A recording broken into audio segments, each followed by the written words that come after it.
উত্তাপ নেই রাজনীতির মাঠে, নেই দলের কোনো সংগঠিত কর্মসূচি। এমন বাস্তবতায় সরকার বিরোধী আন্দোলনে যোগ দিয়ে দলের দুই নেতা পেলেন কারণ দর্শানোর নোটিশ। মুখে কুলু পেটেছে বিএনপি। রাজনৈতিক বিশ্লেষকদের প্রশ্ন, কার ইশারায় চলছে বিএনপি? ফেরদৌস রহমানের রিপোর্ট।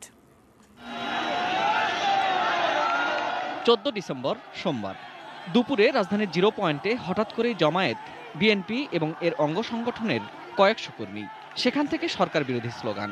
তাতে হঠাৎই হাজির বিএনপির ভাইস চেয়ারম্যান, পেশাজীবী নেতা শওকত মাহমুদ ও ২০ দলীয় জোটের শরিক কল্যাণ পার্টির চেয়ারম্যান সৈয়দ মোহাম্মদ ইব্রাহিম।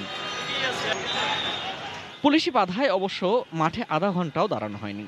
এদিকে এমন কাণ্ডে দলের কেন্দ্রীয় নেতাদের সমর্থন দূরের কথা, ৩ ঘন্টার মাথায় কারণ দর্শানোর নোটিশ পেয়েছেন ভাইস চেয়ারম্যান শওকত মাহমুদ।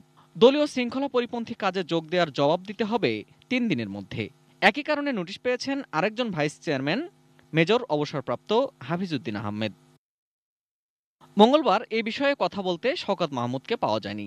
আর টেলিফোনে মেজর অবসরপ্রাপ্ত হাফিজউদ্দিন বলেছেন, নোটিশ হাতে পেলে কথা বলবেন। অবশ্য দলের মুখপাত্র রুহুল কবির রিজভী বলছেন, গঠনতন্ত্র মেনেই এমন চিঠি। একটা রাজনৈতিক দলের নেতাকর্মী তো কখনোই দলীয় শৃঙ্খলা ভঙ্গ করতে পারে না, এটা তো একটা ডিসিপ্লিনের মধ্যে আছে। দল হিসেবে এমন নোটিশ ইস্যু বিএনপির রাজনৈতিক ভুল হিসেবে দেখছেন দলের পরামর্শক ডাক্তার জাফরুল্লাহ চৌধুরী। তার মতে, সরকার পতনের যে কোনো আন্দোলনকে যেখানে সমর্থন করা দরকার বিএনপির, সেখানে এমন নোটিশ কর্মীদের মনোবলকে দুর্বলের শামিল। এটা গুড মেসেজ দেওয়া তাদের যে তোমরা যদি নেতৃত্বে না আসো, কর্মীরা বসে থাকবে না। শওকত মাহমুদরা যেটা করেছেন, এটা আমার মতো ভালো কাজ করেছেন, উদ্যোগী কাজ করেছেন।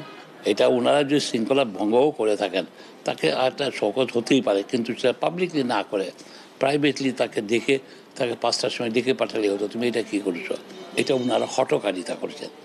ডাক্তার জাফরুল্লাহর সাফ কথা, গঠনতন্ত্রের কোথাও এমন বিধি নেই।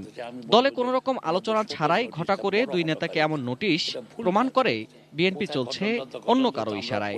আমার কাছেও আছে তাদের গঠনতন্ত্র, কোন জায়গায় লিখেছে যে কোনো স্ব উদ্যোগ নিতে পারবে না, কত ধারায় বলুক। তারা তো ভঙ্গ করছে, তাদের কাউন্সিল মিটিং করার কথা, পার্টির মধ্যে গণতন্ত্র থাকার কথা, কোনোটাই তো করেন না। তাদের প্রত্যেকের বিরুদ্ধে গিয়ে হতে পারে।